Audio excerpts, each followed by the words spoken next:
got married last year in July. We were planning on going on our honeymoon a couple weeks ago. A man in Montcalm County recently missed his honeymoon after another person's felonies appeared on his record. So he reached out to the Fox 17 problem solvers to find out why and warn others. Our Marisa Oberly has a closer look. This past week, I heard from the Montcalm County Sheriff, who said this all happened because of a clerical error. So my name is Dominic James Black. He laughs about it now. Very important that we mention your middle name. Yes.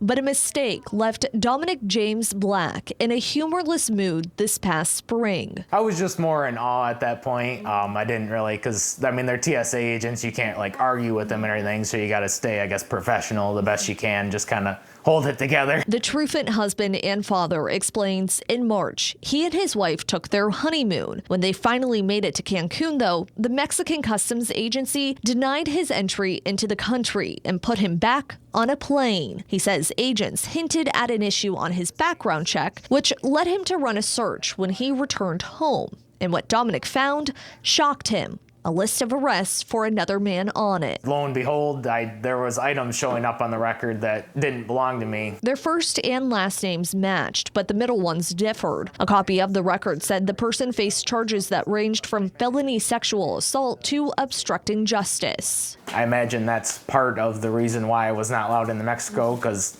I mean, they aren't going to take somebody like that down there. Fox 17 contacted all of the law enforcement agencies listed on Dominic's background check and learned a booking officer at the Montcalm County Jail mistakenly entered incorrect information during an outage of a link between its management records and fingerprint scan systems last August. In a statement, Sheriff Michael Williams said paperwork provided to them often contains other names close to a suspect's and believes that employee used the wrong one as they manually processed the booking. He added when the office learned of the issue, it conducted refresher training sessions with staff members that underscored the impact of accurate data and the potential consequences of an error. Dominic assumed something like that occurred, so he filed an appeal with Michigan State Police's Criminal Justice Information Center. They cleared his record earlier this month, which left him in a better mood, but hopes no one ever feels the way he did initially again. I don't know if it's viable or not, but it'd be nice if you could get a notification or something if something does get added to your record, at least so you're aware that something is wrong. You